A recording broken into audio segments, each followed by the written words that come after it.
So you've been cutting carbs, sweating it out on the treadmill, and yet no abs? What gives? Don't worry, you're not alone. Fat loss isn't magic, it's science. And once you get how your body works, those fat cells don't stand a chance. Let's dive into the actual science of fat loss step by step.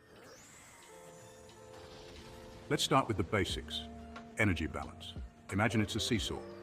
On one side, you've got the calories you're taking in from food, burgers, fries, kale smoothies, whatever floats your boat. On the other side, you've got the calories you burn off doing everything from breathing to hitting the gym.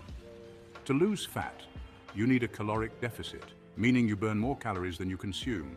When that happens, your body starts dipping into those fat reserves for energy. But wait. Burning calories isn't just about running or lifting weights. There are 4 main ways your body burns energy, even when you're doing absolutely nothing. First up, your basal metabolic rate, or BMR. This is the energy your body burns, just keeping you alive. Heart beating, brain thinking, lungs breathing.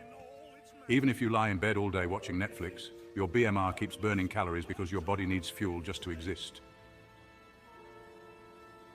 Next, we've got the thermic effect of food, TEF. Believe it or not, your body burns calories just to digest and process the food you eat. It's like your digestive system is clocking in for a workout every time you chow down. And guess what? Protein takes more energy to break down than carbs or fats. So eating a high-protein meal can actually burn a few extra calories. Now for the part everyone loves to focus on, exercise energy expenditure, or EEE. This is the energy you burn during actual workouts. Whether you're running, lifting weights, or getting your dance cardio on, EEE is where those big calorie burns happen. And last but not least, non-exercise activity thermogenesis, or NEAT. This is the energy you burn doing everything exercise, walking to the fridge, tapping your foot, even cleaning your room. These little movements might seem small, but they can add up big time. In fact, NEAT can burn more calories than your gym session if you're active throughout the day. Now let's talk about the enemy, your fat cells, also known as adipose tissue. These guys have one job: to store energy. When you eat more than your body needs, those calories get converted into triglycerides and stored in these little chubby blobs. But here's the good news. When you're in a caloric deficit, your body says, okay, let's cash in those fat savings. That's where lipolysis comes in.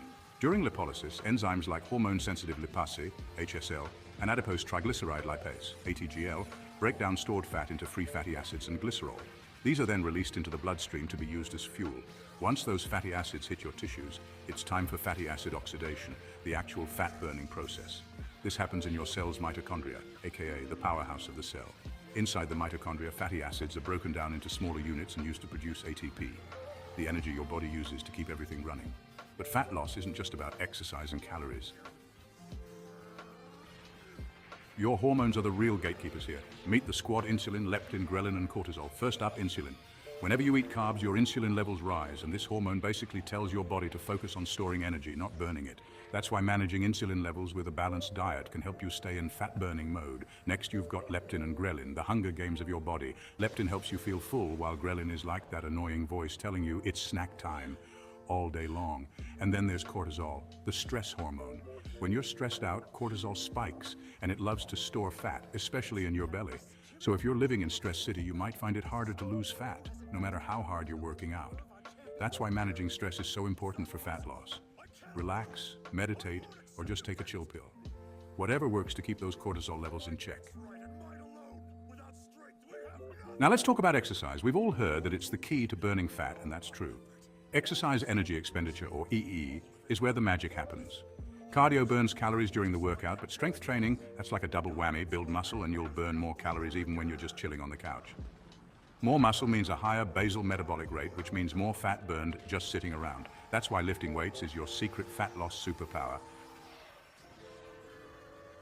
Let's not forget about your diet. You can't outrun a bad diet, folks.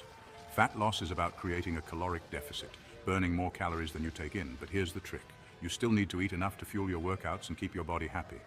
Focus on protein to keep your muscles strong, carbs to power your workouts, and fats to keep your hormones running smoothly. No need to starve yourself, just keep it balanced. And here's the final piece of the fat loss puzzle: consistency. This isn't a race to see who can drop weight the fastest. It's a marathon. You need to stick to your plan. Eat right, exercise, rest, repeat. Over time, your body will respond. Remember, those fat cells didn't show up overnight, and they won't leave overnight either. Stay consistent, stay patient, and before you know it, you'll be seeing real progress.